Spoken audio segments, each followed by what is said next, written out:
There he is.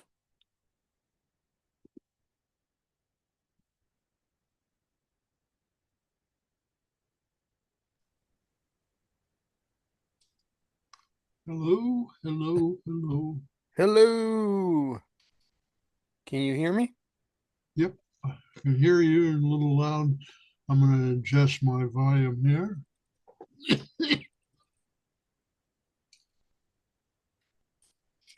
Okay.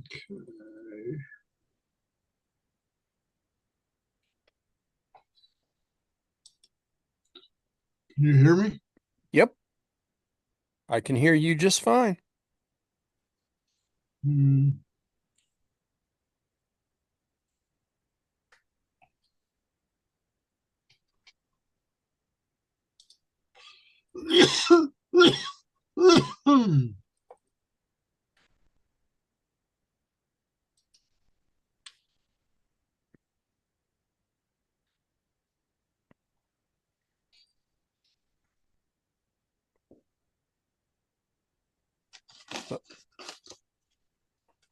Anything new going on with you, Mr. Art?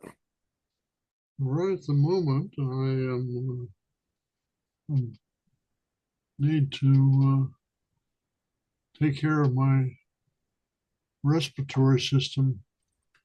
So I'm going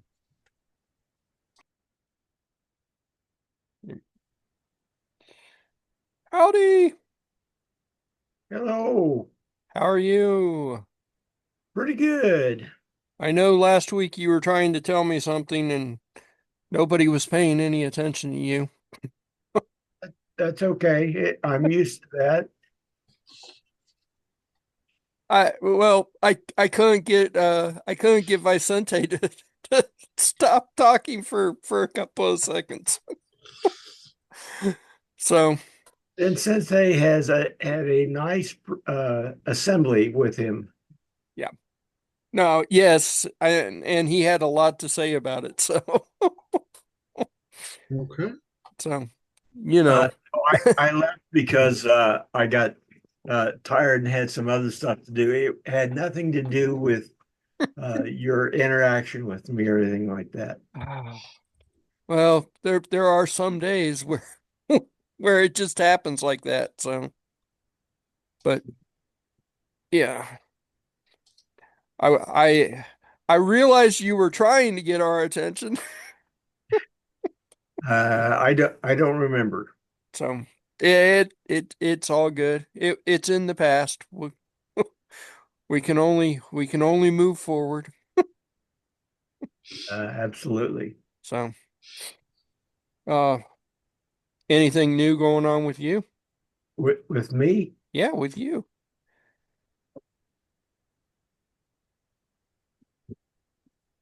Oh, okay. Um, I would say that's new. yeah. Uh, so I yeah. Okay.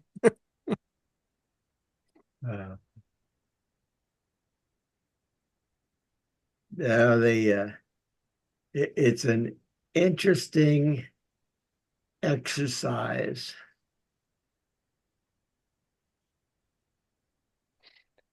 Uh, an interesting exercise, huh? Yeah. Yeah. Um, looks like you probably were out of it for a while. Not too bad. Uh, about 3 hours, I guess, something like that. Yeah, that's that's better than it could have been. Yeah. Well, that includes recovery time, I assume. Uh, yeah, I don't remember the recovery room so much. I spent a little while with very nice people in the ICU. That was the longest period of time. Well, So you don't remember the recovery room. On the other hand, that's the purpose of the recovery room, is that you don't remember it. Yeah. Yeah. That is, I had a similar situation several weeks ago when, well, I guess a couple of months ago at this point, when they did a injection in my spine to allow me to walk again. Um, I was having a lot of pain in my legs and hips and so forth and so on, and they basically just put a little, I don't know how big it is. They don't show you. Put a needle in my back and injected some magic elixir and let me recover for a while. I mean, the actual operation was, I was completely out of it, but it is my understanding it was 15, 20 minutes, something like that. And then just spent a couple hours in the recovery room and woke up, and that's it. Well, the only portion I wish I could have been a little further away from reality was when they were trying to put in an arterial line in my right arm. And it started off with a student from Wright-Patterson, and she was unsuccessful. So the long-term anesthetist jumped in there, and she was unsuccessful. And finally, the third person got in there. And so I have 5 big holes in my arm where they were trying to get this line into my artery. And in the process of doing it, they taped my arm down. And so it wouldn't move around. They used an ultrasonic imaging device so they could see where they were. And it took so long, the surgery team came in and said, what's the holdup? You know, we're ready for this guy. You're holding up the whole process. He's number 1 today. And so they were about 45 minutes doing that. Oh, And, man. yeah.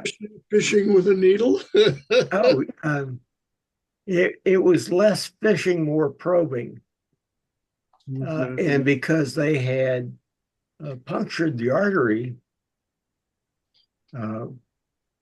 there was quite a mess. Yeah, there's a lot of pressure in those arteries. Yeah. Well, I have a similar problem, and so they don't even attempt to do my elbows anymore. They use what is called a butterfly, and they put it in the back, in the veins in the back of my hand. And that is relatively, well, knock wood, painless. It depends on the phlebotomist tech who's attempting to do it. There can be some discomfort, but then they get that in there, and once they got that in there, then they've got an open port into the blood system, and they can pump anything they want to in there. Well,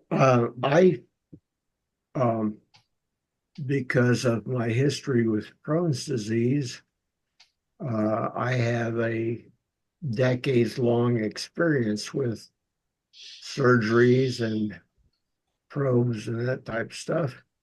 And I'm at the other end of the spectrum. I dislike anything that's put my arm from my elbow down.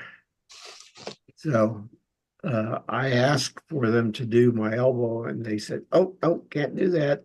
It'll interfere with the surgeons and bending your arm and all that stuff." So I had 3 things in my right wrist and hand, and 2 things in my left wrist and hand. and they're uncomfortable and, in my opinion, painful. I don't like them. Okay. So the carotid artery surgery was successful. Well, in my opinion, I'm here, and therefore it was. Well, that's true. uh, but I thought they did a wonderful job. The the way they did that is they moved the muscle aside, got to the artery, and did the work on it, stitched that up, and then glued the skin back together. So there are no surface sutures. It's all glue. And it's right now at this stage, just a couple of days out, it's rather nasty looking. They still have the margarine markings on it. When I had it done several years ago, they drew a big loop. It looked like somebody had drawn a big graffiti on my neck. I thought you'd expect to see that type of thing in a gas station restroom. It's like this big loop on my neck. So you have no sutures to remove. That basically the glue will just come loose at some point in time and come off in the shower, or what? Yeah, as my skin grows and sloughs off, so will the adhesive. Um, to me, I never needed anything more than some Tylenol. The muscle where they push it aside to get to the artery feels like it's bruised, uh, but there was never any acute pain or discomfort. Uh, they sent me home with a whole fleet of drugs, and I kept telling them I don't need any OxyContin. I don't need any muscle rack. Really, well, excuse me, my tongue is not working. Muscle relaxants or anything like that. And So were you awake the whole time? no, unfortunately, uh, they put me out. I would like to have observed what was going on, but they rarely let the patients do that.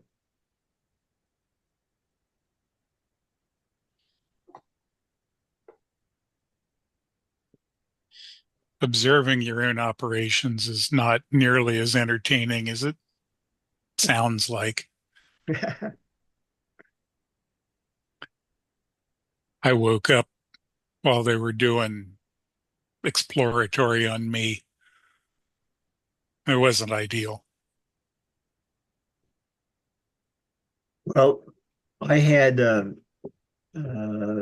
experience where they had to go back in because the sutures that they had left, this was a decade ago, uh, had been cut off with a very sharp instrument, and they left basically a barbed wire probe stuck inside my skin. So every time I touched against it, I was getting jammed from the inside. So it's right here on my chest, and the surgeon numbed me up and proceeded to cut my skin open about 3 inches long. And the people at work said, "And you watch that?" And it's like, well, it's right there, like wasn't anything to avoid. So he fishes around and drags the sutures up, and he's about ready to cut them off. And I said, "Hey, before you do that, is my butt going to fall off?" And he was in a completely different universe. He was so focused on what he was doing. he didn't pay attention to what I was saying or anything else. I turned to the nurse and said, well, I presume you've heard that before. And we went on.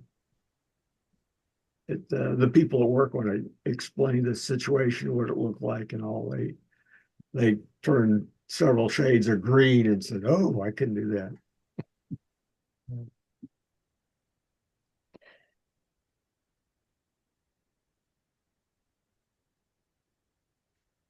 Do they do an ultrasound on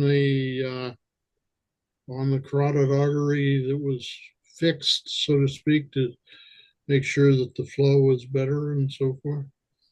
Uh, they have not done one post-operative. They did a CT scan and an ultrasound ahead of time to confirm there was a problem. The CT people, the radiologists, were adamant this is critical, it's 100% blocked, this needs to be done. The vascular surgeon was less concerned. It was like, yeah, we'll get to it. And I think I can tell a difference in that I'm less dizzy when I move my head around, and my perception is that I can smell things better, which is stupid. It shouldn't be that way, but I am scheduled to go back up. I believe the 11th of August. They'll do a confirmation with the ultrasound at that time. Okay. Well, sounds like it went well. Yeah, something I didn't really have a choice in doing.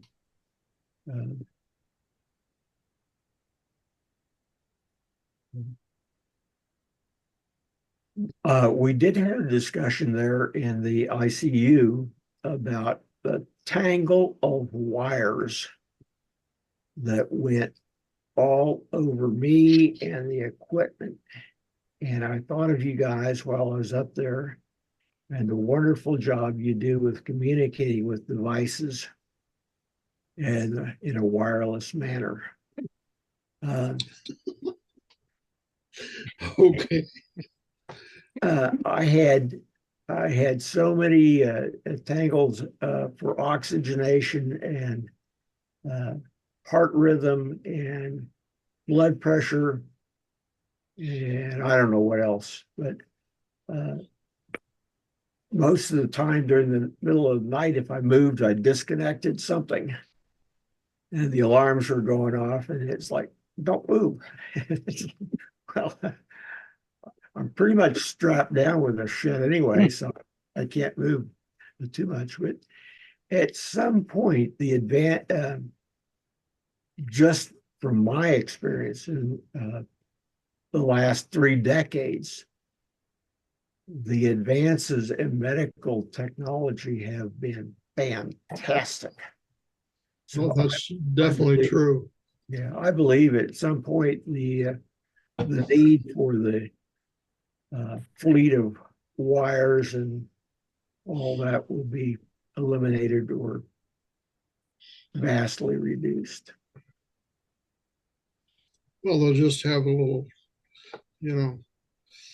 12 pin connector that goes in the back of your head, and I get all the readings from that. Yep. The movies have predicted it. Yeah, Yeah, well, yeah. Pull that little flap down under the dash and plug it in. yeah. And somewhere on the doctor team, there's a porpoise.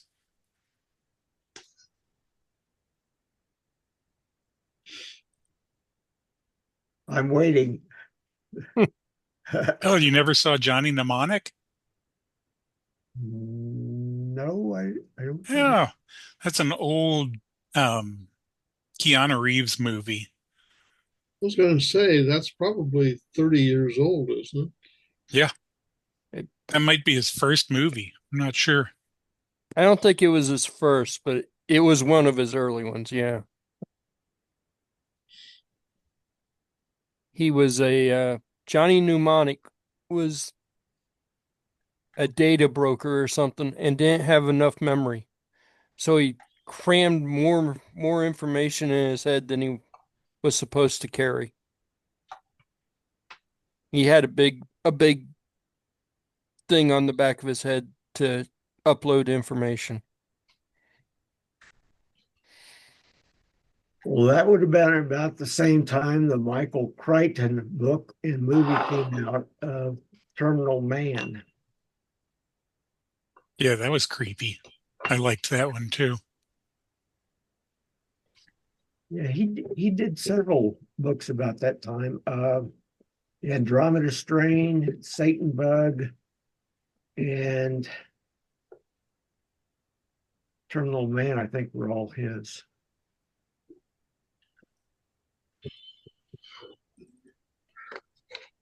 I, Unfortunately, he's not with us anymore. No, I was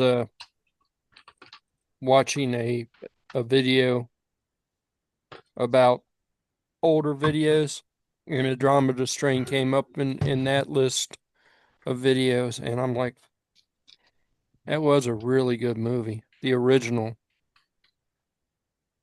based on the book.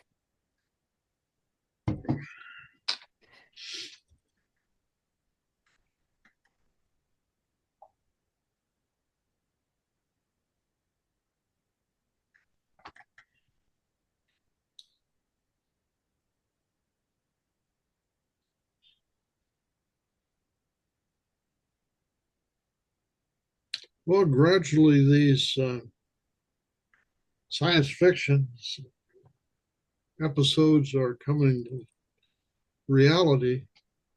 I mean, right now I've got a CGM. It's a continuous glucose monitor, so I don't have to stick my fingers anymore. And that's a great relief. I just wave my phone in front of the monitor, and it comes up with a number. well, I think Leroy's the only one in this group who doesn't have one of those. True. I don't have one of those. Yeah. They're neat. I'd love to find out what's inside of them. Well, I got a couple of hundred of them here in a jar that I've saved for just that opportunity. So if you'd like me to send them to you so you can do dissection on them, go give me your address and we'll get them off. Advanced technology is indistinguishable from magic. Something like that. That's true. Yeah. Yep.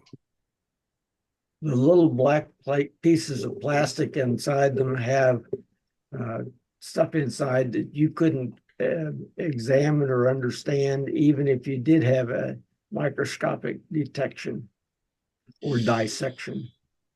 Well, the ones that I take off, my wife and daughter doesn't understand why I just don't throw them away, but I've always wondered have somebody do a tear down. And as a matter of fact, on YouTube, there are a number of people who've done the tear downs who've basically dissected them and so forth and so on.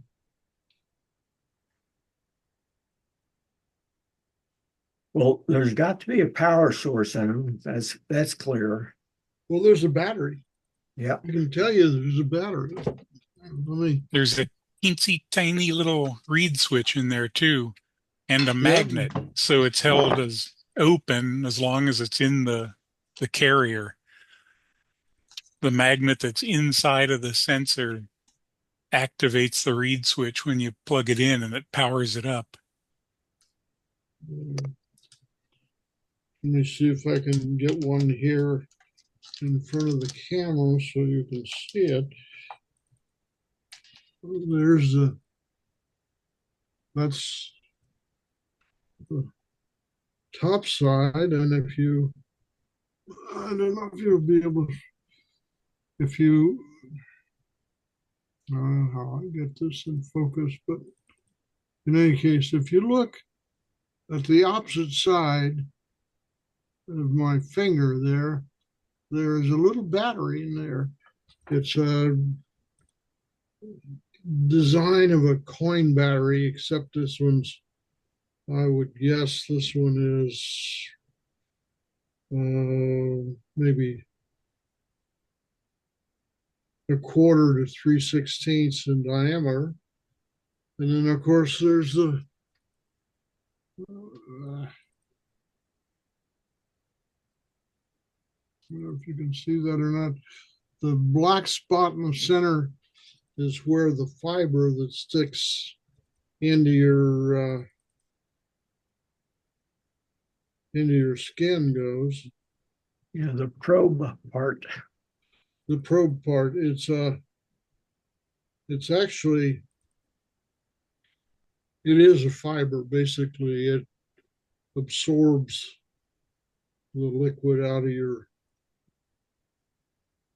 bloodstream, and somehow or another the thing analyzes it for glucose. At any rate, Now, I don't know whether you guys have gotten the notice, but they are transitioning away from the Libra 3. And this fall, they expect everybody to be converted to the next model. well, I have already been converted from Libra 2 to Libra 2 Plus. My understanding is that the primary difference is they've got a little better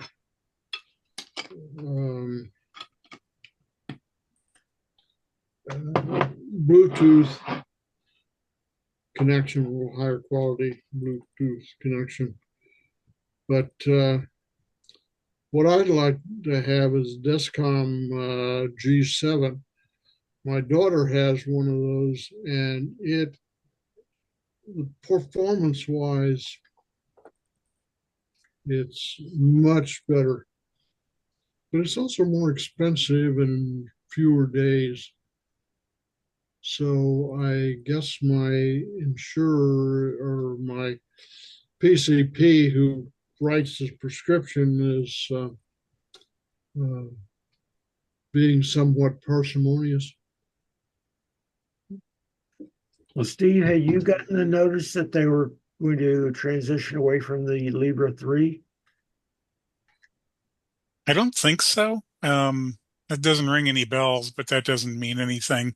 I haven't worn one for probably 3 months now. Okay. Doctor says my numbers are good enough. He before my next appointment, he wants me to wear one for the 2 weeks before the appointment, but that's about it.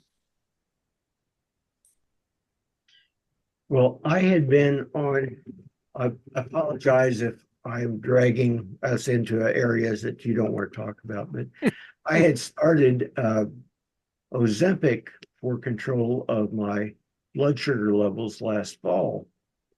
And I discontinued it because I was getting dizzy and losing my balance. And I had attributed it to the drug, when in actuality, it was the problem here with blood flow. So they had restarted me on the Ozempic, and the numbers and levels had changed so radically that I'm pretty much stable just with that. I'm taking very little long or short acting insulin now. But the notice I had gotten was that the manufacturer wanted it everybody to know that they were going to switch over. I think it was September. I'll have to take a look. September, they no longer did the V2. They moved to V2 plus. So I don't know about V3 because I've never been on a V3, but the V2 straight, not plus, was supposed to be no longer available after September. So, and it sounds to me like you have a different manufacturer altogether because no, that's the V series is all one manufacturer. It's I understand, but I don't have a V series. I have a Libra. all Libra V2 and Libra V3 and Libra V2 Plus are all freestyle Libra. They're all made by the same company. Okay. And Descom is a different company, and they make G6s and G7s. And my daughter has the G7, whatever, whoever the manufacturer is. There are two 10,000-pound gorillas in the CGM business. One makes the V series and one makes the G series. And they're all the same principle. They just use a little different software and a little different electronics, and they last for a little different time. Originally they told me to put it on my arm, and I found out it'd be a pain because I was constantly brushing my arm against something and dropping the thing out. And you can't put it back once it comes out. So I started putting it on my chest, and I alternate between right breast and left breast, and well, not right on the nipple, but to the side there. Yeah. Well, at any rate, the upshot of it is that I don't knock it off there, although I occasionally have difficulty getting to stay. But I use some glue that I get from Amazon, and you spray it on there, or not spray it on, wipe it on there, let it dry a little bit, and then put your CGM on there and punch it in, and it stays pretty good. As a matter of fact, when you want to take it off and replace it, it is stuck on there pretty well. And it picks up all the chest hair too. I'm reminded of that movie, Steve, whatever his name is. Carell. Yeah. Yeah, the 40-year-old virgin. Yes. Where they rip the hair off of his chest. Yeah, the Korean lady says, "Cancel my afternoon." Well, I was looking here, and the accuracy of anything that you look up on the internet is suspect, but it says Freestyle Libra 3 sensor is being replaced by the Freestyle Libra 3 Plus sensor. Abbott is also phasing out the Freestyle Libra 2 sensor, replacing it with the Freestyle Libra 2 Plus sensor. Both Plus versions require a new prescription. Freestyle Libra 2 and Freestyle 3 sensors will be available until September 30th, 2025. Yeah, well, the V2 and the V2 Plus are the transition I went through. And as it turned out, my supplier didn't even require a new script. It's just the next shipment I got. I get these 6 at a time. And the V2 lasted for 2 weeks, 14 days. And the V3 is a turn, or not V3, V2 Plus, it turns out lasts for 15 days. Yep. So in any case, the V2 Plus is the one I'm using right now. Well, I had been using the V, or excuse me, what I refer to as the Libra 2 for about a year, and um, my recollection is the software is a little different, but the sensor, the Libra 3 sensor is a little bit smaller in diameter and in thickness. That's right. The V2 and V2 Plus are about the size, diameter of a quarter, I would say. And the V3 and V3 Plus are about the diameter of a nickel, I would say. Yep. Uh, and I've seen comparisons, and the V2 and the V3 don't differ an awful lot. But in any case, I'm happy not to be punching my finger every 3 or 4 times a day. So, at any rate, there's an example of your miniaturization tracking, but its key point is it's tracking your biological system, so to speak. Yeah. Ray showed up while you guys were here. He's kind of in stealth mode. Okay. Just lurking around, lurking. Just lurking. What time zone are you in, Ray? Nashville, Tennessee. Nashville. Oh, so that's Eastern Standard. Wait a minute. Nashville, Yeah. Tennessee. Is that Central Time or is that Eastern Time? That would be 1 hour after Eastern, so that's Central. Central, okay. So are you repairing or selling or what?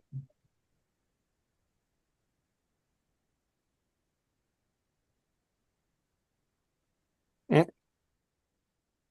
Oh, he's got his He, microphone shut off. yeah, he disappeared Sorry, again. sorry.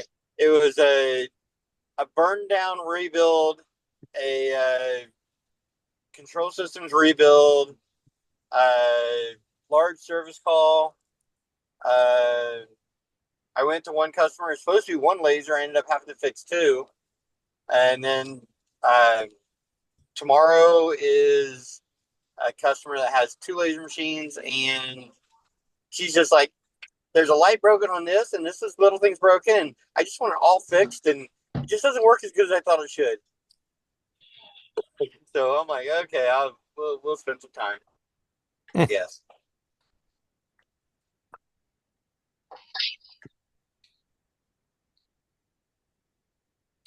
Well, it certainly moves you around through the country. Yeah. I don't know if I ever told you guys about Skylar. She's a young lady the same age as one of my daughters. And we basically sponsored her during high school and college.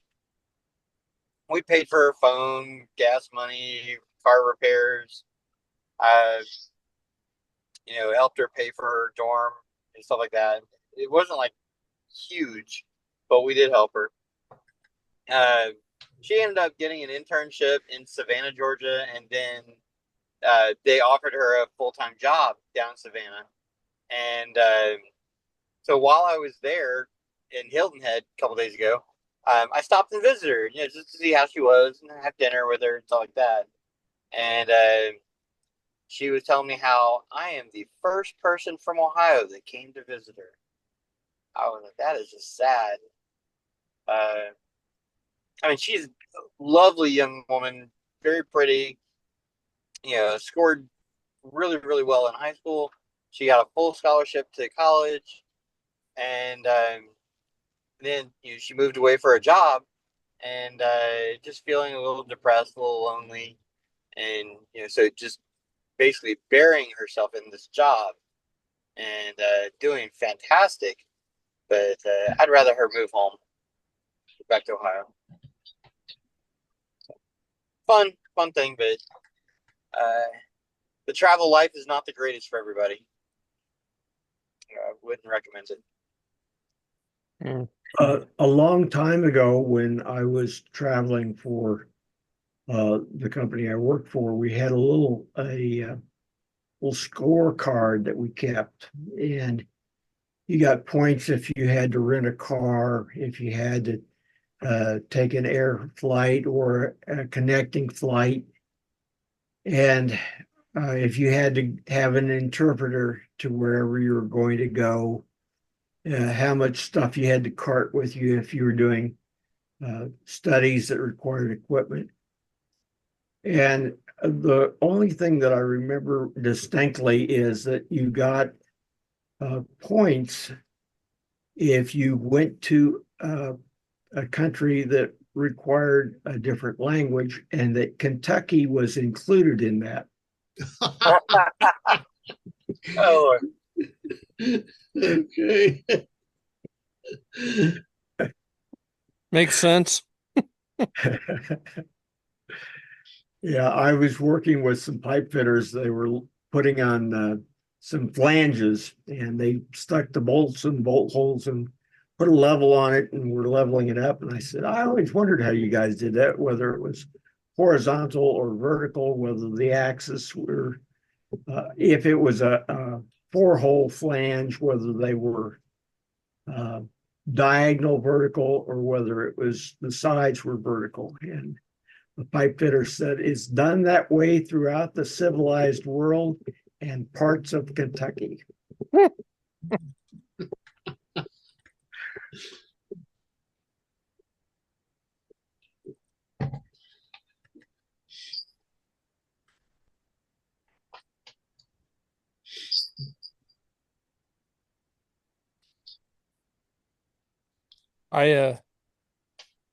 I'm distracted. I'm sorry. I bought a new board game, which is actually a card game.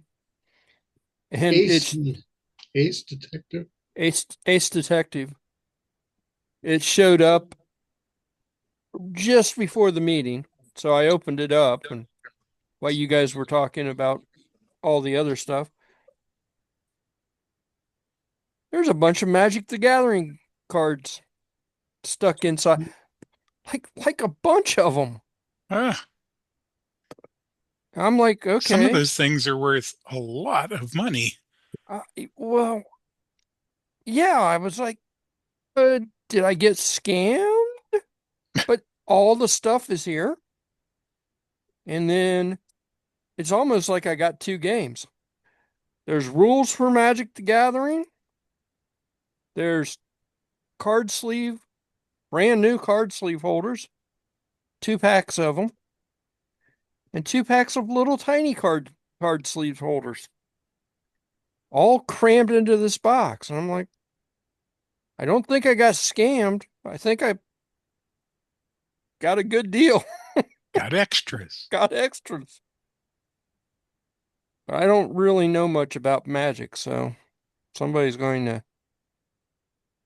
I guess I'm going to have to learn Magic. So, what was the damage for this thing? It was.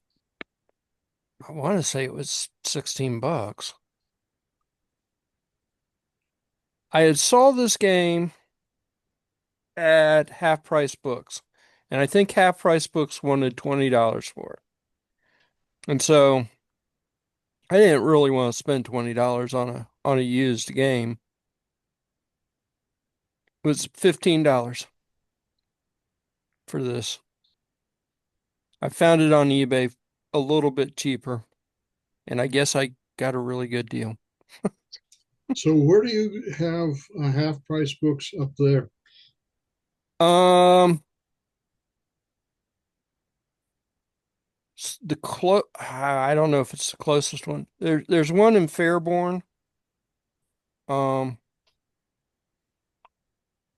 and there's one in Northern Kentucky, which definitely is not the closest one. And there's one down on Mason Montgomery Road, I think. Yes, that's right. Hmm. In the Kenwood area. Yeah, I've Yeah. never been to that one, but I think it's there. It was there the last time I was in Ohio. It Uh, was still there a week ago. it was still there a week ago. And there's one up at Bridgewater Falls in Hamilton. There's So, also one on Beachmont in Cherry Grove. okay, I don't know about that one. I didn't know about that one. Um, The differential between the prices offered to the customer for used books and the prices they want for the books they're selling, uh, that margin change has got to be 100-fold. oh, at least. Yeah. Yeah, you sell books to them for they give you a nickel a piece for them, and you buy them, you get them at roughly half price. So, That's if you go for the money. If you go up there with your box of stuff to bring in and a pile of stuff you want to take, sometimes they'll go 3 for 1. oh, okay. Hmm. But That's not bad. it also depends on the store. Yeah. If the store has a lot of inventory of the same stuff that you're bringing them, they won't give you anything for it, or very, very little. And uh I've only sold stuff to the one in Hamilton, and I took a book that apparently was worth quite a bit, and I didn't realize it. And that was the only time I ever actually got offered anything that was even remotely a reasonable price. And I said something to him, and he said, "Yeah, it's that one book. We don't really care about the rest of this stuff." I was like, "Okay." And then I went back and I saw that one book. I think they offered me 45 or $50 for the stack of stuff I had. And I went back and that book was like $300. Wow. Yeah. Yeah. So it didn't bother me because I didn't know I had a book that was worth that much. I wasn't expecting anywhere close. I was expecting them to say $4 or $5 and I'd be happy. And he said 50. I said, give it to me.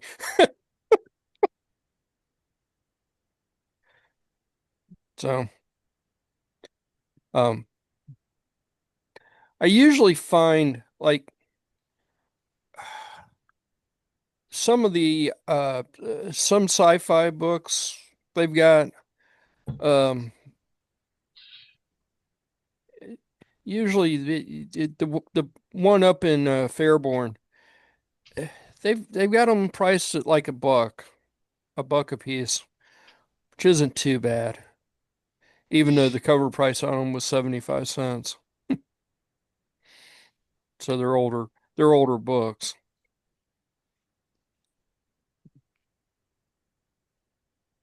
But we usually go, so we've got uh the oldest kid lives in Northern Kentucky and the other kid lives in Fairborn. And so those are the two that I usually go to because, we go see the kids. So,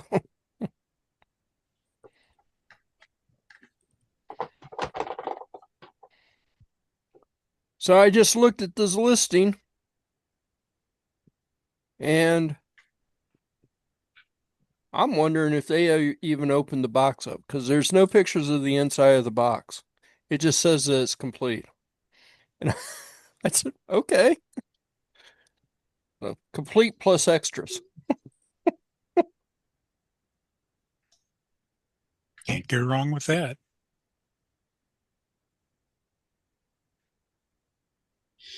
Yeah, I'm not going to complain. They had lowered the price from $13 to $4.55. I paid more in shipping than I did for the game itself. But,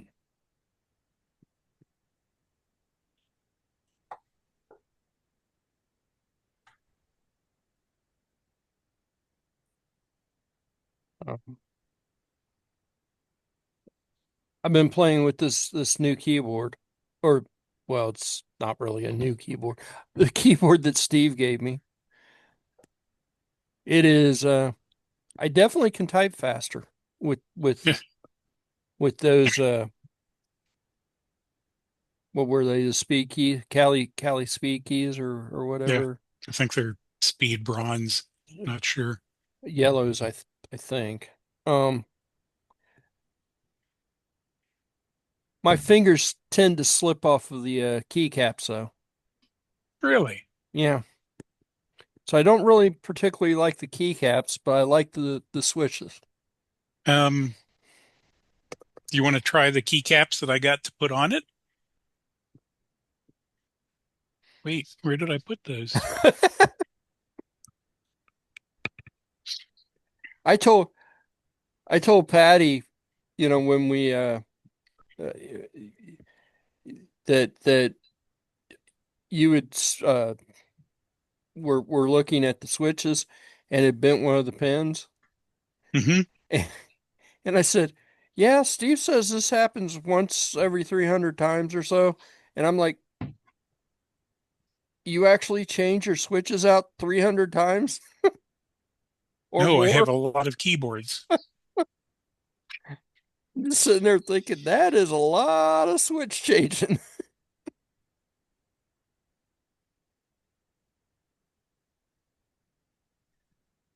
So these are the keycaps that I want to put on that board. That way, that one and the one that I use here at home will be the same keycaps. But these are those real tall um, Yes. MT3 profiles. Okay. And if you want, I can get these to you and you can swap them out. Ah, I'm not that worried about it. I like those keys, the or the yeah, I like those keycaps. So I'm going to order me a set of those keycaps when we can find them again for a good price. Okay. I mean, you're more than welcome to try them for a while. Mm. I already know I'm going to like those just from playing with them that short time last week. But the uh the Reds, uh I was barely able to crack 44 words a minute, and with these speed yellows, I'm up to almost 60 words a minute with 90%, Nice. 99% accuracy. So they are definitely faster. As far as colors go, this is a set that I like a lot. It's my second favorite. This is called Rome,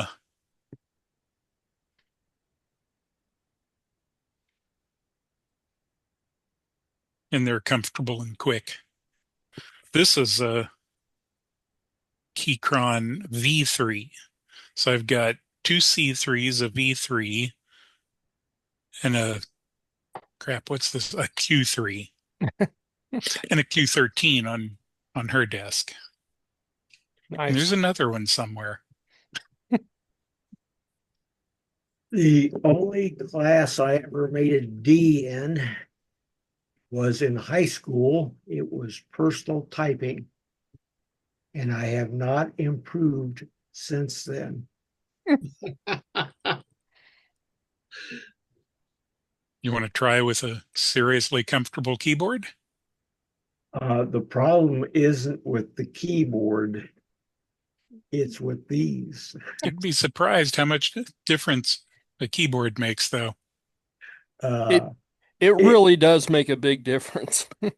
yeah, it would if these weren't the problems, but I have developed decades old bad habits where I tend to reach across the keyboard because I don't do the shift key with my right hand. I do it with my left hand. And um, the throughput wouldn't change a whole lot. Well, I'll tell you honestly, I do not type correctly. I went through in high school and in college, the limited college I took, I argued with the college people because their goal was 35 words a minute and like 80% accuracy. And I was up to like 70 words a minute with Damn. 98% accuracy. But I did not type right.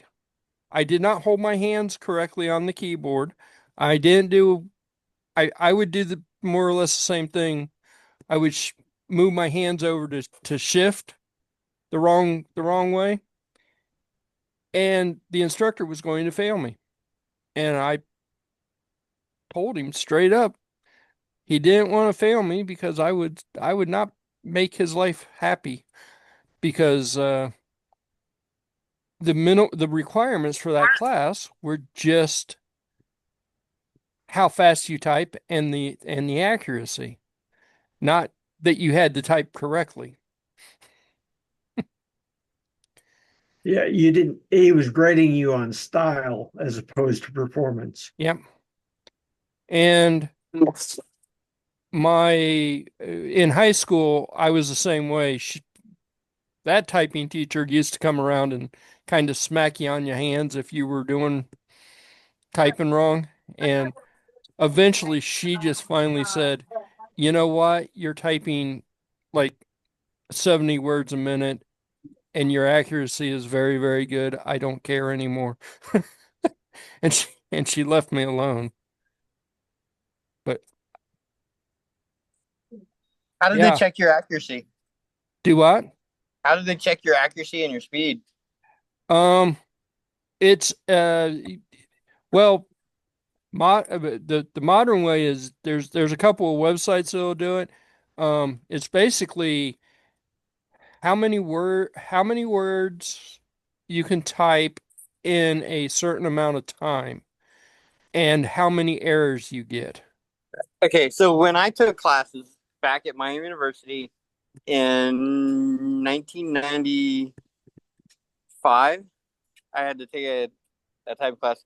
You put in your floppy disk into the computer, Mm-hmm. you run the program, and it would actually track you, whatever you did, your errors, and it would save your information onto the floppy disk Right. into some compiled file format, and you would give it to your instructor. Right. I hacked the software. I hacked the file that you're supposed to give to your instructor, and I gave myself whatever accuracy and speed that I wanted, and I passed with flying colors. The the in high school it wasn't on computer. It was all typing on a Yeah, typewriter. I Um, didn't do that in high school. I did it in college. But I had some friends that did it in high school, and they were wicked fast. wicked fast. So Um, yeah, I mean it makes a difference when you're doing stuff later, writing papers and stuff. If you're good at typing, I mean you're whizzing right through that stuff. And then you go back and check your own work. Yeah. When I took it in when I took it at Sinclair, I think it was a mix of actual typewriter and computer. But I remember having a floppy that had that stuff on it um for that class. So maybe it was all computer. But that guy would walk around and he would do the same thing. If you were typing, if you had your hands wrong on the keyboard, he would just kind of smack your hands and tell you that you were wrong. And eventually he got to the point that he was going to fail me. And I'm like, no, you're not, because the requirements are, 35 words and 80%. And I am well above 35 words and 80%. Uh, all those professors, the grading that they can give out is very arbitrary. Yeah. Yeah. When Well, I if they was don't like you, then You're you're screwed. yeah, you're not going to get a good grade anyway. So when I was in the Army, I had a job where I had to type letter perfect letters for the commanding general. And the place where we had to do that was so cold in the wintertime. We had to wear our field jackets, our long johns, our field pants, gloves. And so everybody typed like this, one letter at a time. So it didn't really matter whether you were hitting 35 words a minute or not. It was more like thunk, thunk, thunk. yeah, I I used to be very, very fast. Um, like I could type 75 plus words a minute and hit between 95 and 98% accurate, but I haven't been able to type that fast in a long time. Well, if you were really doing typing and you look down and read something that you're going to put onto paper with a typewriter, I never was successful doing that. Everything came from here into the keyboard, and Yeah, just a different approach altogether. yeah. That the the online websites that uh track you, of course they will keep a track of you over a period of time, but um that's how they work. They give you stuff to type, and you're supposed to type it as quickly and accurately as you can. And it, I mean, keyboard really does make a difference. And this keyboard's, I'm I'm way I'm way faster. If And that one goes on sale again, I'll get another one, yeah, or at least let you know. yeah. Um, I like I like the keycaps. The only real, at least I think it's a key issue kind of deal. My fingers do tend to slide on these keycaps. They just kind of slide around, which is kind of weird. But That's one of the reasons I like those. uh, yeah, My first typewriter was given to me by my science teacher in seventh grade because my handwriting was so bad. He got me this typewriter just so that maybe I could pass, because otherwise he couldn't read what I was turning in as homework. right. And that was the only class I turned in homework. I got to type pretty well on old mechanical typewriters. My mom, for some reason, just bought one at Goodwill. I'm like, okay, cool. And my sister found ribbons for it on eBay or something and had them shipped there. And she told me, go over and put those on mom's typewriter. So I took a bunch of paper over there and loaded that thing up. And oh my God, typing on a mechanical typewriter is just horrible. Was this mechanical or is this Yes, so yes, no electricity at none all? at all. Oh, like a big old Underwood. Hammer. It's a SCM, Okay. but yeah, just awful. You got to push the keys down 3 times farther than I do on Oh a yeah. Yeah. Oh Oh, yeah. regular keyboard. and you Mhm. have to mash them. You Yep. have to hit them pretty hard. Well, that is not touch typing. That is hammer typing. Yes. I learned, well, technically I learned how to type on an Apple II, but officially I learned how to type on an IBM Selectric 3. So, Nice. yeah, Well, really nice, fast machine. So, you know, that's one with the little ball up yeah, there. yep. Yep. Yep. That's what the high school had, and that's what everybody learned on. And they were fast. That those machines would just zip along, and they had an autocorrect button, so you could hit the button if you made a mistake, and it would put white out over top of whatever, which worked just fine as long as you were using white paper. Yeah.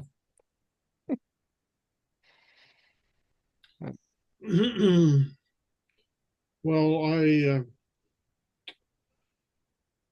my experience was a little different because first of all, the IBM Selectric didn't exist when I learned to type, and between the seventh and eighth grader, yeah, I think the seventh and eighth grade, they offered in the summer um, a typing course, and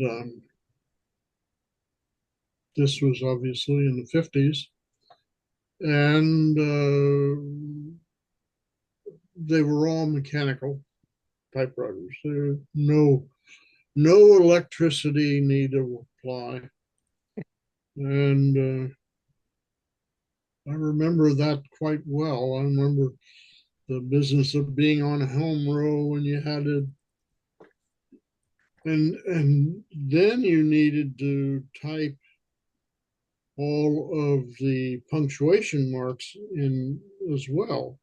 So if they tested you, it wasn't just text, it was everything that was on the keyboard. Yeah. And I wouldn't describe it as a key board. I would describe it as the key mechanical jungle. I mean, you felt like if you got your hands in the wrong place, the keyboard would eat you alive. It was like I was saying earlier, it's like one of the old Underwoods, but you really had to pound those keys. And, Yeah, if they didn't hit the ribbon with some sort of force, you didn't get a nice impression. It wasn't a film ribbon, it was an old cloth ribbon, half red, half black. yeah, Yep. My grandmother had one. And if you hit two keys at the same time, they could get stuck because they would oh yeah, hit the oh ribbon yeah, at the same time. yep. Yep. The swing arm keys Yeah, that were arranged in a semicircle, yep. and the And you yes, and the whole carriage, not carriage, the whole arm thing would shift up and down when you hit the shift key. Yep, Yep. absolutely. Yeah, that was what I learned on, and then I didn't learn on those, but I am not unfamiliar with them either. So, because my grandmother had one, so I have used them. I don't like them, but I have used them. well, the first time I saw an IBM Selectric, and I think it was a Selectric one, but it did have the little uh, Yeah. sphere with the was I was in graduate school, and I went in. I had something or another was screwed up in my paperwork, and I went in to. I don't know if I applied late or what the story was. And I went in the office, and they said, "Well, we'll take care of that." And this young lady was sitting there. Young lady, she was probably my age, and at that time, and so, and so Uh, so she was she was a whiz on that Selectric, and boy, that thing was amazing. And I basically thought, oh, wow, how Well, could they do something that fancy? And the thing was, with the Selectric, they had the arm that rather than key arms, they had that sphere, and they would rotate it to some position and then whack the ribbon and rotate it to some position and whack the ribbon. I think those were all, I don't think those were cloth ribbons. I'm sure they were film ribbons. And I think those were all film. Yeah.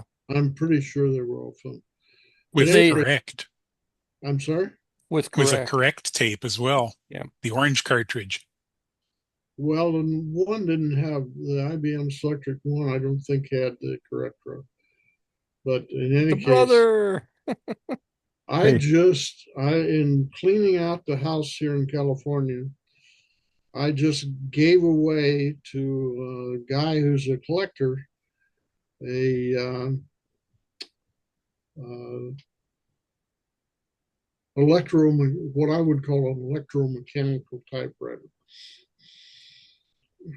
We, there was we're clearing out the house. We're closing this house out, and basically we needed a place. I didn't want to just throw it in the trash. So I wanted to give it to somebody who would make use of it in some way. And this guy's a collector, and he collects all kinds of typewriters. And this is so we gave it to him a couple of weeks ago. He was happy to get it because I am convinced that someplace in the world there is a collector of any Everything. of everything, anything, yeah, from matchbooks to I don't know if you guys are old enough to remember, but gas stations used to give out maps, free maps.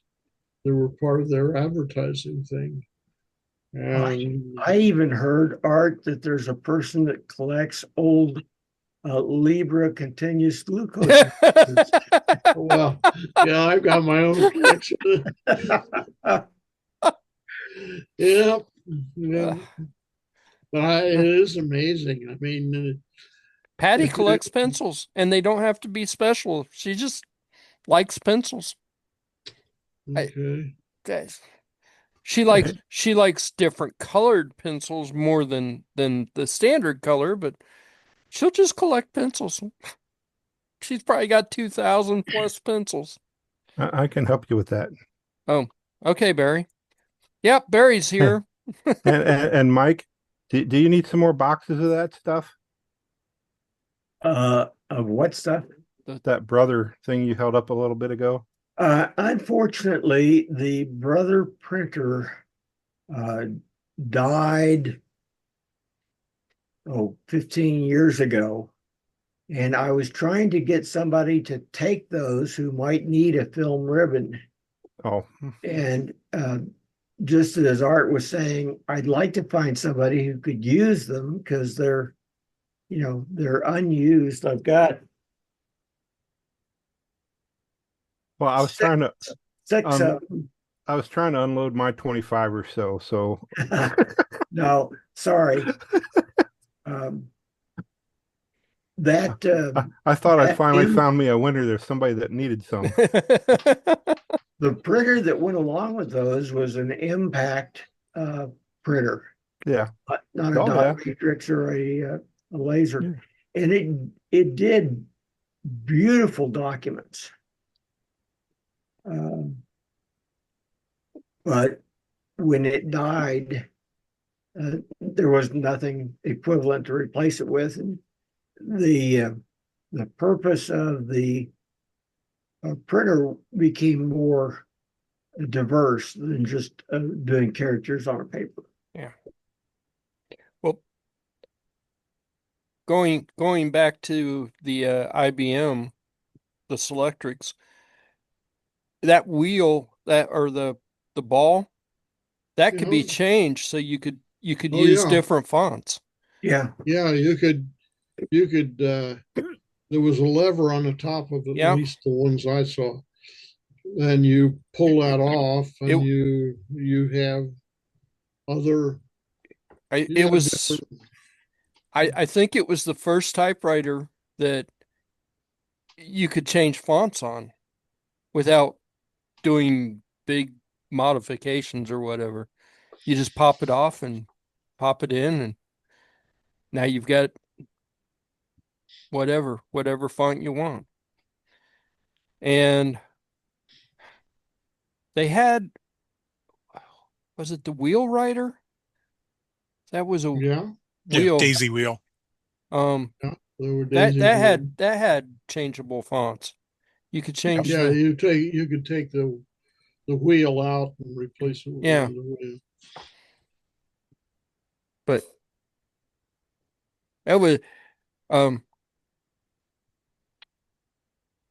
I'm thinking I might be wrong. I think the ones that we had at school had a computer interface on them, a parallel port on them. Maybe it was a serial port. It was kind of an interesting hybrid because it was kind of a a time between computers and typewriters. It kind of was that that that weird point where the new technology is coming and the old technology is still around. One of my first jobs doing electronics work wasn't really electronics so much, but it was a company in Missouri that had a word processor where you'd turn over your Selectric, undo the bottom of it, and put their bottom on it. And it had a 180 pair cable that went over to a box about, I don't know, 10 inches by 12 inches by 20 inches. And you'd put a cassette tape in it and type boilerplate letters. And on the big box, there were buttons for pause here or finish. It had like 15 buttons that would do different things. And you'd do a pause and then type something, and it ignored that, but it put in a command to just wait until you pressed another button on the big box.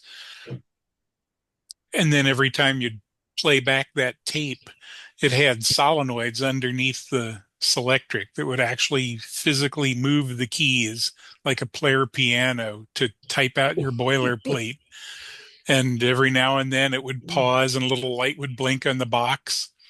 And you had to guess or read what you were typing or just know that you've done this 300 times, you'd type in the next guy's first name, comma, whatever, and date, and then push the button and it would finish up your boilerplate or go to another pause or whatever. It was hilarious. It was so weird. That thing had an array of 10 2N2055 Darlington transistor pairs in there to fire off all those solenoids. It was great. Had a analog power supply that I swear was 24 volts at 15 amps. Got so warm. But they made quite a few of them, sold quite a few of them, and a lot of people that had them really liked them. Secretaries that were able to turn out 150 letters a day instead of 25 did okay. Yeah. If you were repeating the same thing over and over and over again, probably Yep. sped things up a lot. Well, uh, your analogy to a player piano is close, except player pianos work on vacuum. Mostly. That's Every true. key has a bellows, and when the perforation in the piano roll goes over the opening, it allows the bellows to be sucked down and strike the key. Hmm. I rebuilt one of those from the ground up in the early 70s, and the whole mechanism was done with lead tubing. So I can't imagine what would be a typewriter that was functioning with a vacuum tube lead system. Well, not all player pianos were vacuum. Did you lived here in Ohio for a while? Did you ever get to see the Mighty Wurlitzer at um oh shoot, what was the name of the pizza place? Crap. Yeah, There that used to be that a one. pizza place in Springdale called which is now Hooters that had the Mighty Wurlitzer. It was a four-rank grand piano and it came up out of the floor rotating. And one person could sit there and play this thing, and it ran the piano and an organ and percussion and saxophones. It was an amazing instrument. And it was also a player piano. He could record stuff on it and it would play back with key movement. And it took into account velocity on the keys. It was a trip. I never did get to see that. Uh, There is one in Tennessee if you want to see it. I'll put a link in the chat. Um, I also put a link to that 3D printer that is being offered. It's up to $37.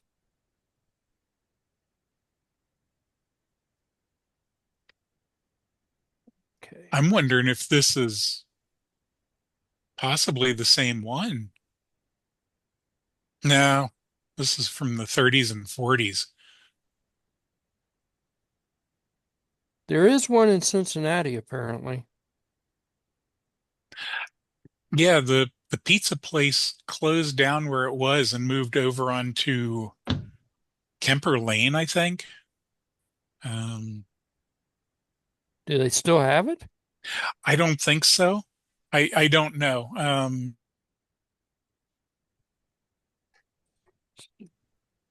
Apparently, I don't know if this is still something you can go see or not. Music Hall apparently at one point or another had a 1927 Wurlitzer. Yeah, I'll put a I thought the Wurlitzers were steam powered. I think the one at the pizza place, I thought it was air powered,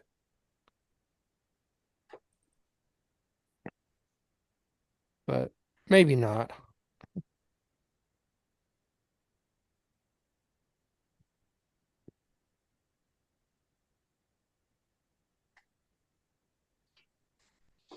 Trying to find I've been to that pizza place. I remember that pizza place. I don't remember what it was called.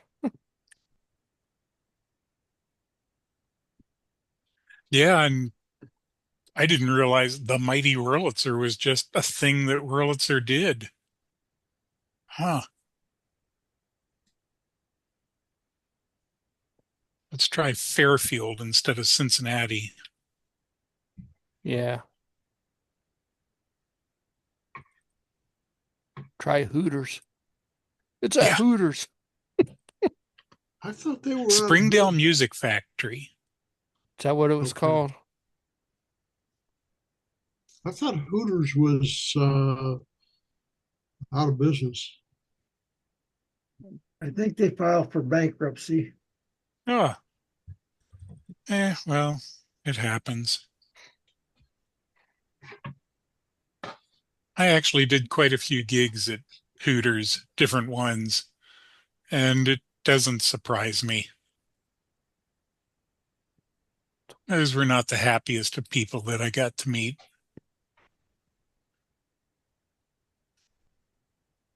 There is a Oregon Stop Pizza shop in Arizona if you're ever in Arizona. Oddly enough, I'm going to avoid that.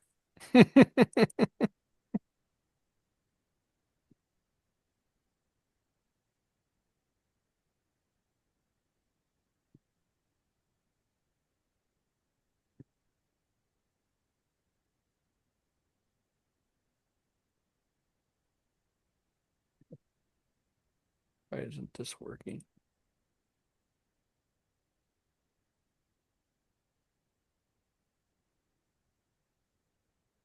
Springdale Music Palace.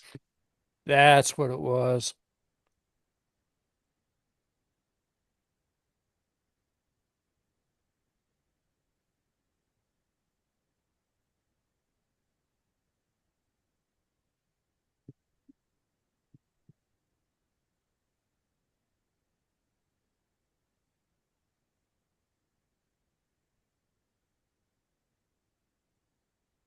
Yeah, I remember going there as a kid and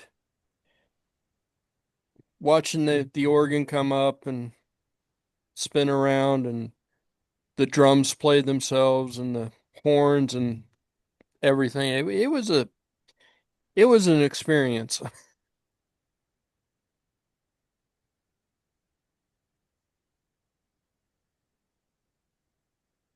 Oh my God. Themusicpalace.tripod.com/history. November 26, 1982, opened their doors for the grand performance of the Mighty Wurlitzer Theater organ.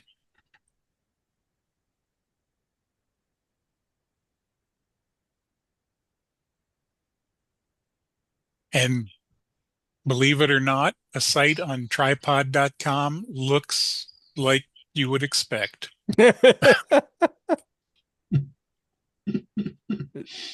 It's not loading for me. Maybe I overloaded it.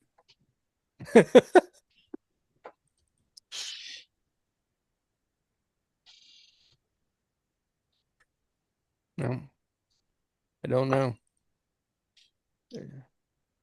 I'm getting, are you getting pictures of it and whatever, or just the, No, hold on. Let me. I'm not getting any pictures. I can see the words.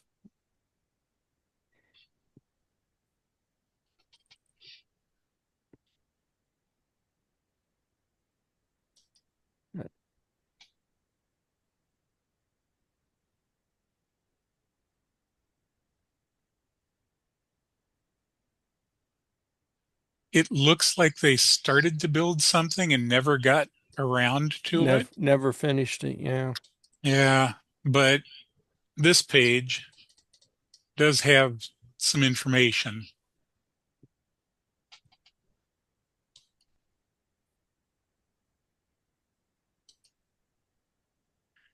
And in 89 is when they moved over to Kemper Lane. I think that's Kemper Lane. Hold on.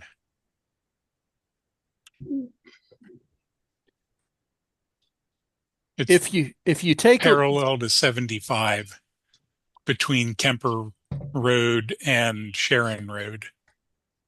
if you take the history off and just go with uh the musicpalace.tripod.com, Yeah. it actually looks like this is part of their website for the Music Palace. Hmm.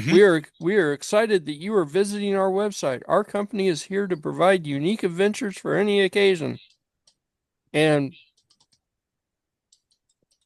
it doesn't really do much else. The facilities, and it's pretty wild. Oh, yeah, there used to be some pictures somewhere. Chester Road. That's where they moved to. Wow. So, And I believe the building they were in is now boot country because it was definitely much smaller.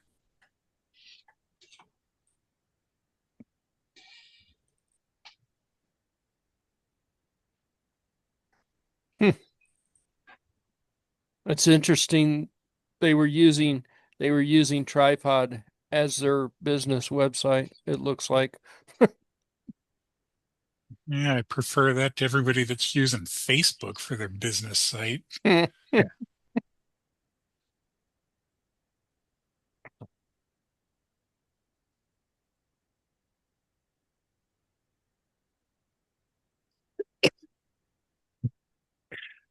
Yeah, the one in Arizona, oh, it's in Mesa? I don't know. Hmm, I it didn't real is. I didn't really look. I just saw that it was in Arizona, so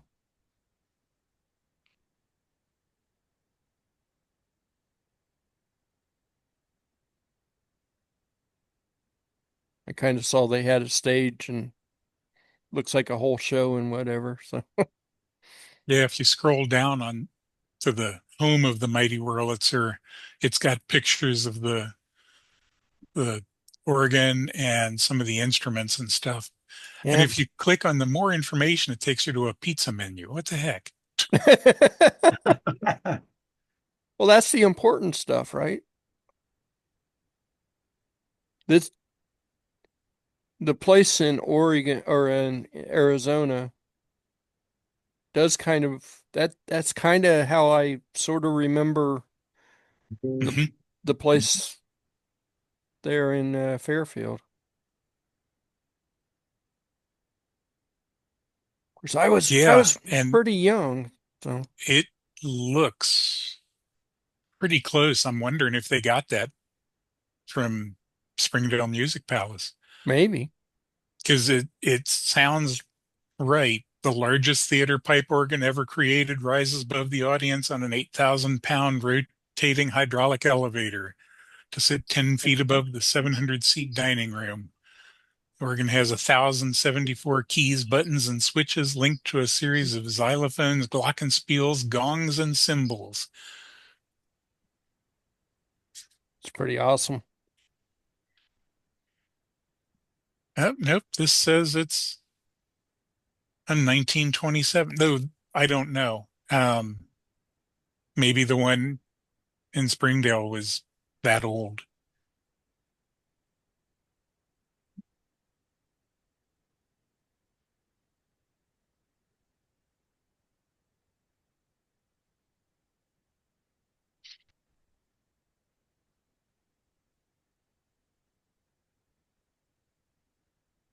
If I keep looking at this food, I'm going to go and be hungry.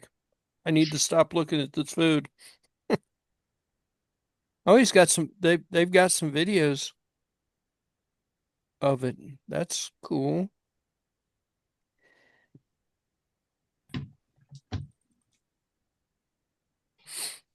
So, are we going to take a road trip out to Arizona? Ooh, Mesa? I don't Well, think so. we already said Arizona, and Steve was like, "I'm not doing that." And now that he knows it's in Mesa, it seems like it's even worse.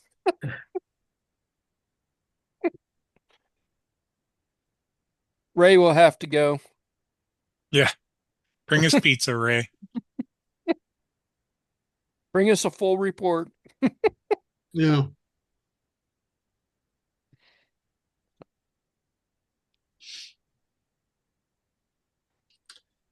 You don't have any lasers in Arizona?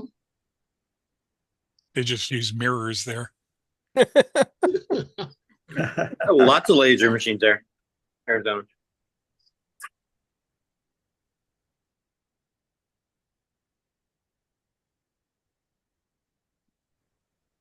I went to school in Arizona, but it was Tucson, so we had to have a hate-hate relationship with Phoenix, and Mesa is part of Phoenix. Is that it?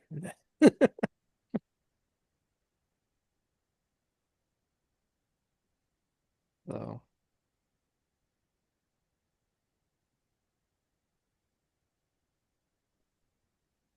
Hmm.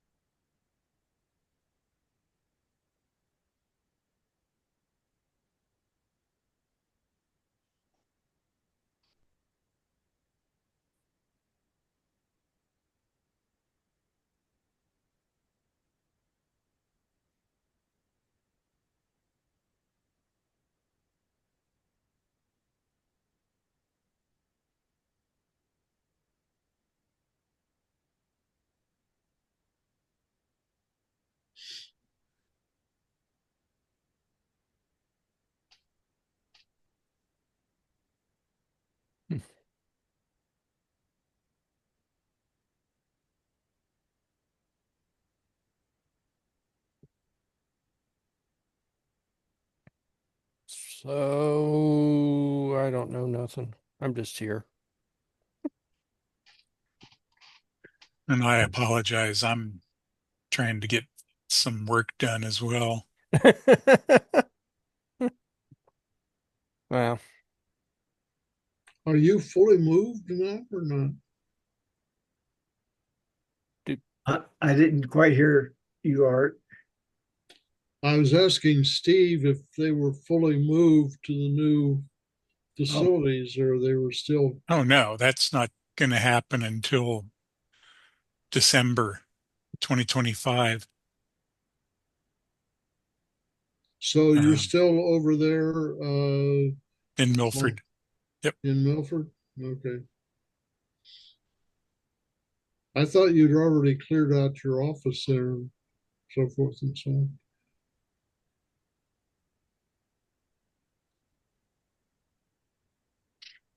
on. A lot of folks have cleared out a lot of stuff, but no, we're there until the lease ends, and we're moving equipment at this point because almost none of the computers are going to go to our new office. They'll go to another DC down by the airport.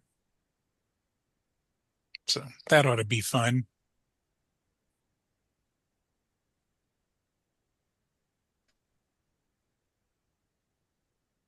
So any cool sales on the old Amazon sales today? Well, Pardon? which airport are you going to? Uh, Greater Cincinnati. It's about 2 miles from uh, the, that airport. CVG. Yeah, I saw Yes, those.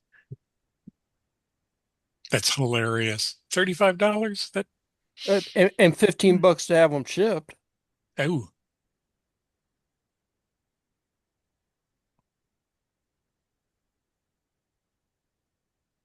The For the KF, ultimate KFC connoisseur.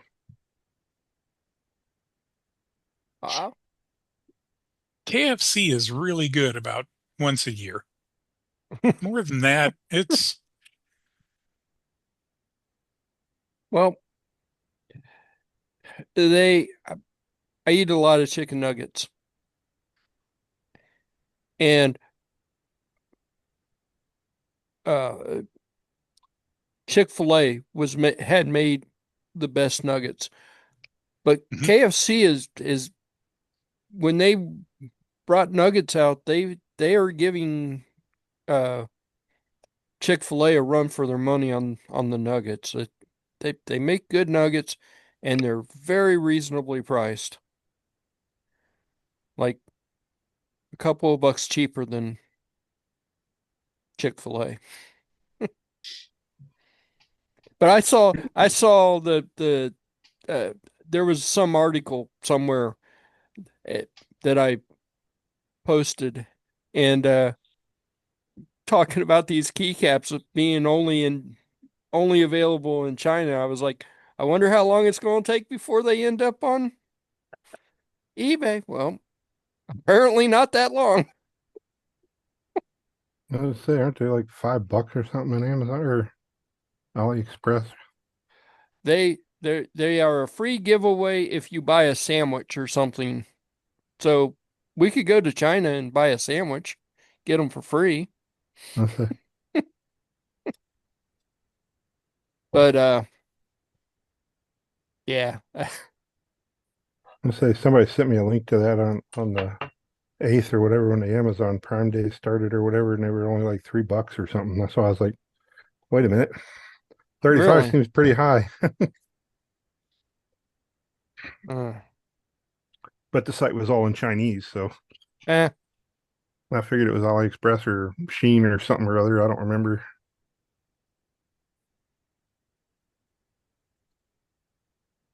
yeah. When I first got out of the Army, the only job I could find was managing a Kentucky Fried Chicken store. And my recollection is that after a couple of days, it's not food anymore. I don't know what it is that you're handling, but it could be nuts, bolts, or pieces of wood. Uh, nope, Not not food food, stuff. It's not food. not food. I think that's kind of the way it is with working at any restaurant. Pizza Hmm. suddenly becomes not pizza, it's just a pain. Yeah. When I when I was a driver at various pizza places, it was always nice to be able to stop and eat pizza. But when I was a manager, I was sick to death of pizza. Yeah. Yeah. So, Well, with the chicken, you had less diversity. You had a wing, a drumstick, a thigh, a breast, over and over and over. So if you can imagine hand breading every one of those, whoop, that's what Patty loves going to Cane's. Uh, and they make some decent chicken, but every menu item is it's all chicken fingers. Every menu item is chicken fingers. Yeah. And, you know, Well, they're pretty good chicken fingers, though. well, I'm not denying that they're not good chicken fingers, but chicken fingers, coleslaw, fries, and a biscuit or toast. That's Yeah. they've got four menu items. My issue with Cane's is everything they've got tastes like it's or feels like it's got half its weight in water injected. It's all just, sorry about that, all just wet. Yeah. I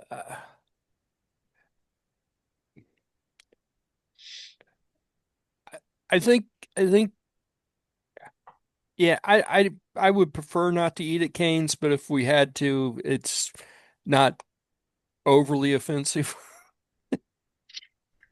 So, And I got to agree with Ray.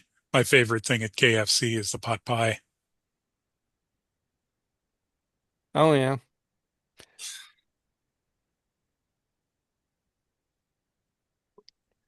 Oh, a high end restaurant. A Okay. little extra thigh on those wings there in China. No, it's high end of the fast food Oh, style restaurant. fast food. Okay, they actually think KFC is like really good food, and for some reason, everybody that I met in China, they were like, "Oh yeah, all Americans eat KFC. They eat it all the time." No, no, no. Not for about 20 years. I I don't know. I like KFC, but it's it's just chicken. I mean, Hmm. I remember it being way better when I was a kid than it is now. I don't know if they changed their recipe or stopped putting all the ingredients on it or what they did. I Well, they notice a had, huge difference in the taste of the mashed potatoes. I think they used to be potatoes and now they're not. Yeah, instant now instead of real. Hmm. mm, well, I don't know. I used to actually like go to Lee's famous recipe, and that's changed for me. I don't really like Lee's famous recipe chicken anymore, and I'm not real sure what the difference is. well, don't they have a hot version of chicken? Popeyes does. No, no, no. I'm talking about KFC. Yeah. KFC has a regular and then a high test, hot, spicy, whatever you want to call it. Oh, Nashville hot or something they added years ago. I don't know if I thought that was just a seasonal thing, but Well, they've I got haven't set foot in one for probably since COVID hit. yeah, they've got different breading that the crunchy breading and the Yeah. Regular or extra right crispy. yeah. I always thought extra crispy was a little bit more spicy. I don't really like the extra crispy breading, but Yeah, that makes sense. They probably dip it twice and cook it a little longer. yeah. Um, I don't know. I out of all the places, I eat a lot of chicken, but and it all pretty much is the same. I started shopping by price now. Yeah. Whatever I could get cheaper. Yeah. I have fond memories of eating at Hitchin Post on Coleraine Avenue with my grandfather when I was really young. We used to go there pretty frequently and pretty much they lived on Galbraith Road, so we'd stop there and pick up food on the way over to their house pretty often. I used to live on Galbraith. Really? Yep. What part? East Galbraith, right there, where Cross County exits by where Okay. Merrill Dow used to be. That Yep. little red brick house. Okay. Well, I Or was just thinking here that my experience with KFC is about 57 years out of date. so just a couple days ago. So the colonel serves you in person. I'm sorry, I didn't quite hear you. the colonel serves you in person 75 years ago. Yeah, You met the colonel the, the colonel was around kicking. He was making the chickens. himself. And the tales they told about him, he was a grumpy old son of a bitch too. Oh yeah, he was. If he went in a restaurant and he didn't like the looks of the chicken, he'd reach up with a cane and drag everything out on the floor. Yeah. Well, If it wasn't right, you were ruining his reputation. Yeah. did everybody see what Ray renamed himself to? Traveling Groucho. Thank you for sharing. I didn't notice.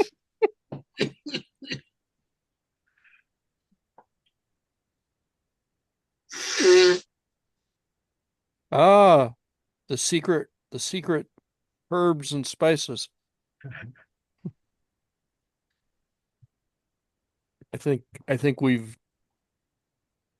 that secret is something that's not been a secret for a while. Well, if they don't use it anymore, that's what's sad.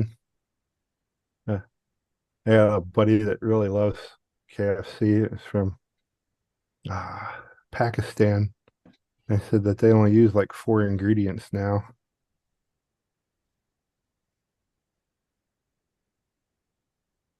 Yeah.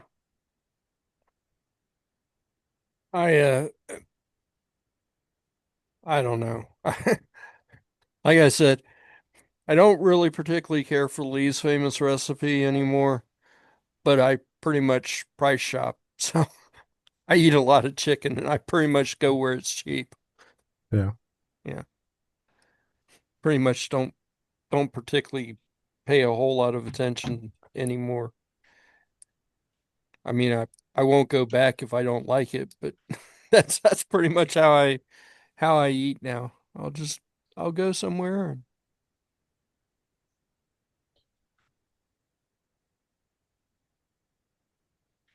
um, but I did think that KFC keycaps were kind of a Yes. unique thing. Oh yeah. And the fact that they're giving them away with a sandwich. So, Chinese gimmicks at the best. Yep.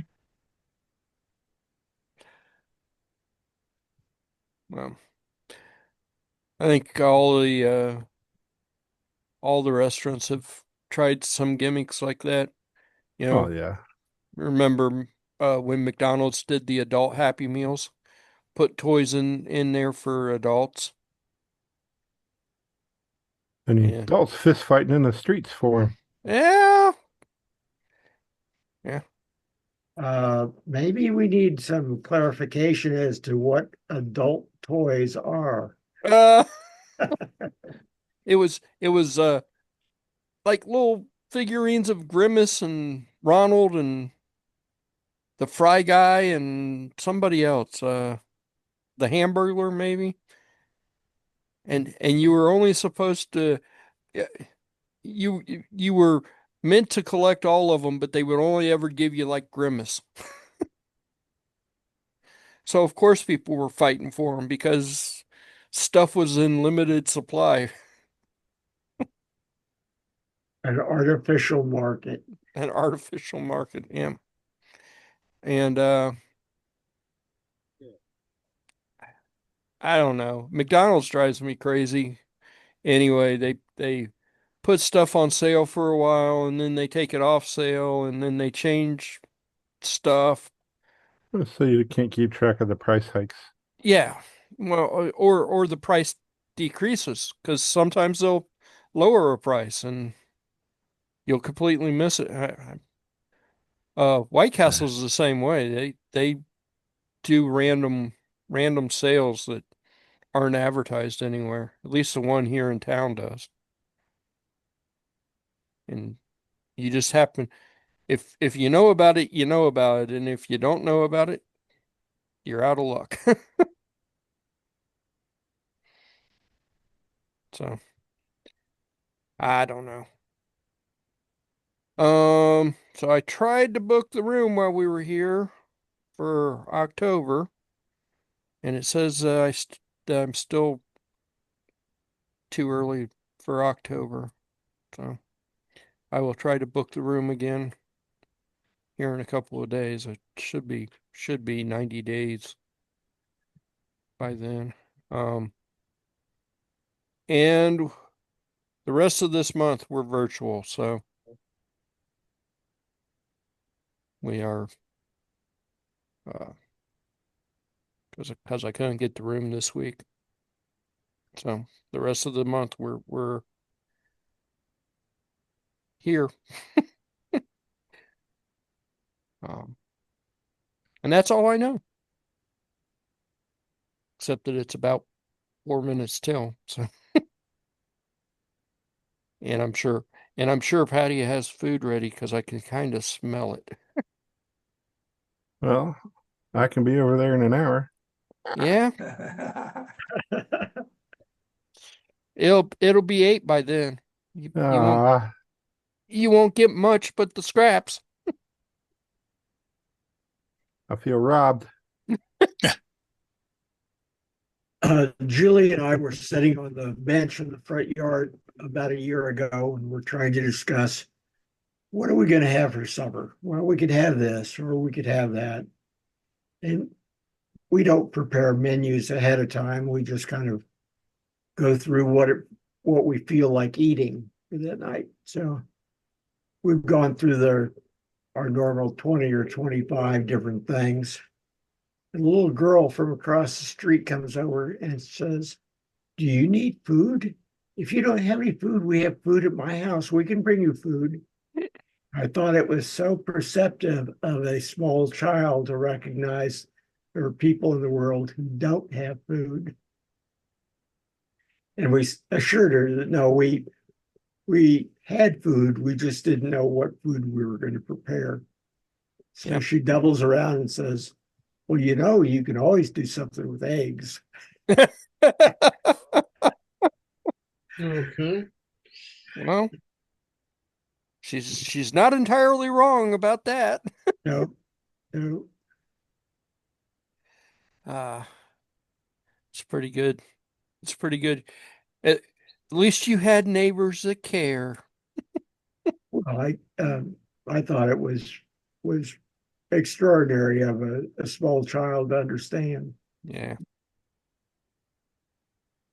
Um, having having been around the grandkid for, most of her early life, I think they understand a whole lot more than what we give them credit for. Yeah. And I think most of them are pretty smart. Well, till next week. Yep. Yeah, I think it's about time. So Okay. I'll see everybody Well, have next a good week, I week. hope. Have a So good week. long, gentlefolk. Bye. Happy birthday. Merry Bye. Christmas.